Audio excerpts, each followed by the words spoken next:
तो गाइस कैसे हैं आप सब लोग। दी फॉरसेकन क्राउन के एपिसोड 105 के साथ हाजिर हो। तो लास्ट एपिसोड के एंड पे हमने देखा था कि लू चैन जो होता है अपनी मास्टर से कहता है कि मास्टर प्लीज अब यहाँ पर मुझे शर्मिंदा करना बंद करो, ठीक है मैं तुमसे मिलने के लिए जरूर आऊंगा। और इसी के साथ लू चैन वहाँ पर काफी ज्यादा शर्मिंदा हो जाता है, जिसकी वजह से वो काफी गुस्सा भी होता है और बाकी के सभी लोग जो होता है वो साइड के ऊपर हंस रहे होते हैं। तो लू चैन कहता है कि मुझे बहुत ज्यादा गुस्सा आ रहा है, मुझे अपना गुस्सा निकालना है। और इसी के साथ ही वो गुस्से के साथ साइड के ऊपर देखता है जहाँ पर रेनक्यू और साथ में जहाँ पर स्काई लैन होती है, वो उन दोनों की तरफ देखता है और उनका हाथ पकड़ता है और कहता है कि तुम दोनों मेरे साथ आओ, मुझे अपना सारा गुस्सा निकालना और मैं तुम दोनों के ऊपर अपना गुस्सा निकालूंगा। वो उन दोनों को वहां पर खींचकर अपने पास लेकर साइड रूम की तरफ जाता है। तो रेनक्यू उसे कहती है कि तुम मेरे साथ जो भी करना चाहो वो कर सकते हो, क्योंकि तुम मेरे मार्शल अंकल हो, तो अगर तुम चाहो तो मेरे साथ वो सब कुछ भी कर सकते हो। जबकि काइलन उसे कहते हैं कि इस बात का क्या मतलब है, और साथ ही वो सोच रही होती है कि क्या ये पहली बार होने वाला है, क्या मेरे साथ ये पहली बार होगा और मैं मास्टर को भी पहली बार यहाँ पर इस तरह से शर्मिंदा होते हुए देख रही हूँ, या फिर वो यहाँ पर खुश हो रही है, मुझे समझ नहीं आ रही। और लू चैन जो होता है दोनों को अपने साथ लेकर साइड वाले कमरे के अंदर ले जाता है, उन्हें वहां पर जाकर फेंकता और कहता है कि आज यहाँ पर कोई तुम्हारी मदद नहीं कर पाएगा।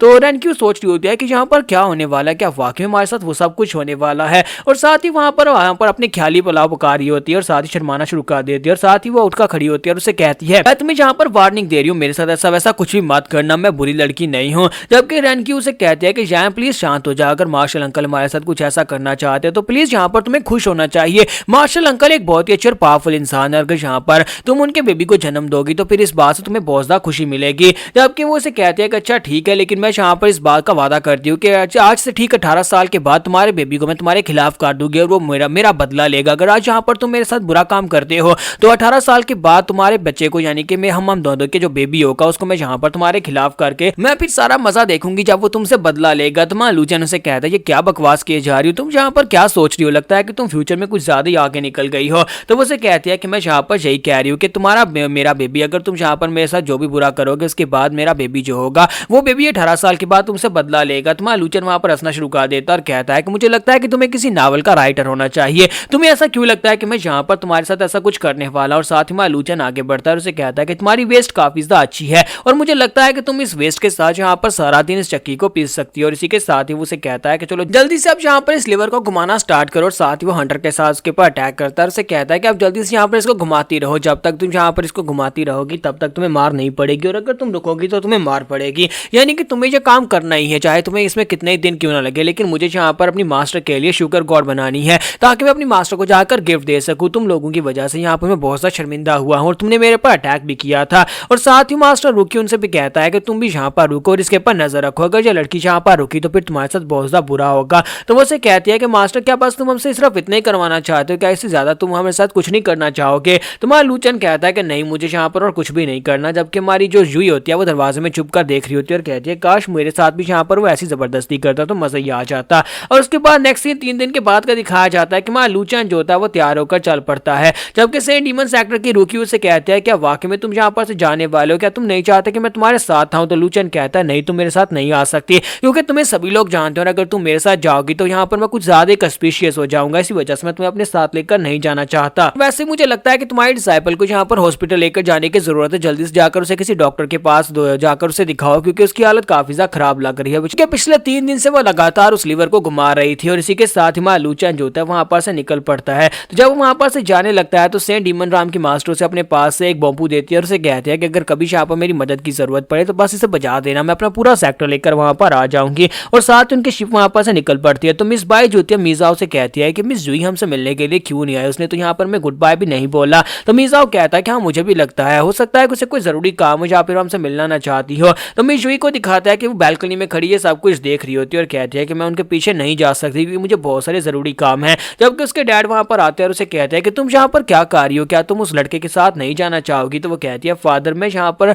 उस लड़के के लिए जिसने जो कुछ भी हमारे लिए किया उसके लिए बहुत ज्यादा थैंकफुल हूँ, लेकिन मैं उसके साथ कैसे जा सकती हूँ, अभी आपकी हालत काफी ज्यादा खराब है, ओशंग फैमिली को कौन संभालेगा। तो उसके फादर उसे कहते हैं कि बच्चे अगर तुम्हारा दिल यहाँ पर तुम्हें कह रहा है कि तुम्हें उसके पीछे जाना चाहिए तो फिर तुम्हें जरूर उसके पीछे जाना चाहिए। तो ये सिर्फ और सिर्फ ऑब्सेशन है तो फिर मैं नहीं चाहता कि तुम उसके पीछे जाओ, लेकिन अगर तुम वाकई में उसके लिए फीलिंग्स रखती हो तो फिर मैं चाहता हूँ कि तुम जाओ, यहाँ पर पीछे जो कुछ भी है वो सब कुछ हम लोग संभाल लेंगे, तुम्हें उसके लिए परेशान होने की जरूरत नहीं है। जो मेरे साथ हुआ मैं ऐसा बिल्कुल भी तुम्हारे साथ नहीं होता हुआ देख सकता है, इसलिए जाओ यहाँ से। लू चैन जो होता है वहां पर अपने दोस्तों के लिए मछली पकड़ रहा होता है। तो डैड उसे कहता है कि जाओ उनके साथ जाकर मजे करो, दुनिया को देखो, जाओ जाकर एंजॉय करो, क्योंकि वो एक बहुत ही खास जर्नी के ऊपर निकले हैं, वो तुम्हारे दोस्त है और तुम्हें अपने दोस्तों के साथ जाकर अपनी जिंदगी को जीना चाहिए। तो शुई अपने डैड के गले लग जाती है और उसे कहते हैं कि डैड आपका बहुत बहुत शुक्रिया। तो उसके डैड उसे कहते हैं जब भी तुम्हें समय मिले तो अपने डैड से मिलने के लिए यहाँ पर आ जाना, अपने डैड को भूल मत जाना। तो वो कहती है हाँ क्यों नहीं डैड, मैं आपको बिल्कुल भी नहीं बोलूंगी। और वो उसे कहते हैं डैड अब मैं भी यहाँ पर उनके पीछे जा रही हूँ। तो यहीं पर से नेक्स्ट सीन पिल अलाइन सिटी का दिखाया जाता है। पिल अलाइन सिटी को यहाँ पर पिल अलाइन सिटी इसलिए कहा जाता है क्योंकि यहाँ पर पिल्स बनाई जाती हैं। सबसे ज्यादा मेडिसिनल पिल्स जो होती है इसी सिटी के अंदर बनती हैं, यानी इस पूरी डायनेस्टी के अंदर बढ़ती है। जहाँ पर तकरीबन 80% पिल्स जो है वो सारी यहाँ पर से बनकर बाकी की 10 राम्स के अंदर जाती हैं। हर एक सिटी और हर एक जगह के ऊपर यहीं की पिल्स बनी हुई वहां तक पहुंचती हैं। और यहाँ पर जितनी बड़ी फैमिलीज है वो सारी की सारी पिल बनाने की महारती हैं। इसी वजह से यहाँ पर जितनी फैमिलीज हैं उन सभी को पिल्स बनाने का ही कारोबार आता है और सारे यहाँ पर बहुत बड़ा बिजनेस करते हैं पिल्स का ही। और अगर यहाँ पर इन सभी फैमिलीज को देखा जाए तो इन सभी फैमिलीज की जो फाउंडर है मिस हुडाई है। मिस हुडाई सबसे पहले यहाँ पर इस जगह के ऊपर आई थी और उसके बाद यहाँ पर इनके बहुत सारे डिसाइपल थे। मिस हुडाई के डिसाइपल्स ने आगे जाकर अपने अपने सेक्टर बना लिए और उन सेक्टर के अंदर उनकी अपनी फैमिलीज बनी और उसके बाद वो सभी फैमिलीज जो थी यहाँ की पावरफुल फैमिलीज बन गई हैं। तुम्हारा लू चैन कहता है कितने साल गुजरने के बाद आज भी यहाँ पर पिल अलाइन सिटी वैसे का वैसे ही जैसा मैं इसे छोड़कर गया था। ये भी यहाँ पर मेरे घर की तरह है क्योंकि जब मैं छोटा था तब मैं इन गलियों के अंदर बहुत ज्यादा घुमा हूँ। तो इसी के साथ मिस बाई से कहते हैं कि हमें यहाँ पर इस बात का बिल्कुल भी आइडिया नहीं था कि मिस हुडाई तुम्हारी मास्टर है। तुम्हारा लू चैन कहता है कि अब इस बात को छोड़ ही दो,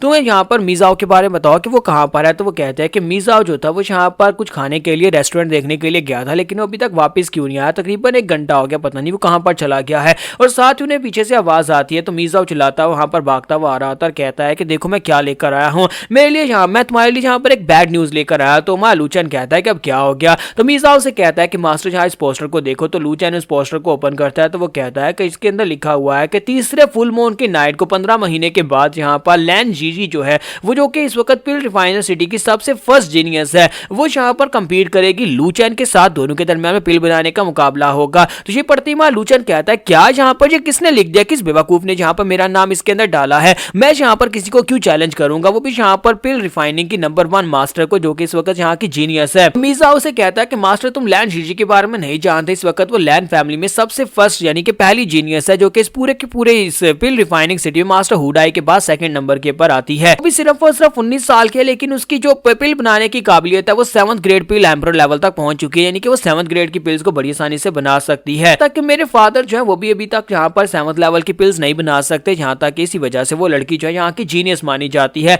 और साथ ही वो उसे कहता है कि मास्टर इसकी पिछली साइड के ऊपर देखो, यहाँ पर जो स्टैंप लगी हुई है मास्टर हुडाई की स्टैंप है। इसका मतलब यह है कि मास्टर हुडाई ने खुद यहाँ पर इस बैनर को जारी किया है, यानी कि ये एड जो है मास्टर हुडाई ने खुद यहाँ पर डाला है। इस बाई जो होती है वो लूचैन से कहती है कि तुम्हारी मास्टर हुडाई ऐसा कैसे कर सकती है, वो बिना तुमसे पूछे यहाँ पर तुम्हारा नाम किसी कंपटीशन में कैसे डाल सकती है, क्या वो नहीं चाहती कि तुम यहाँ पर इस कंपटीशन को जीतो, क्या उन्होंने यहाँ पर तुम्हें इसीलिए बुलाया था। यहाँ पर हम लोग अपनी एपिसोड 105 का एंड करेंगे। एपिसोड की एक्सप्लेनेशन अच्छी लगी हो तो कमेंट करके जरूर बताइएगा, वीडियो को लाइक करना मत भूलिएगा। Thank you.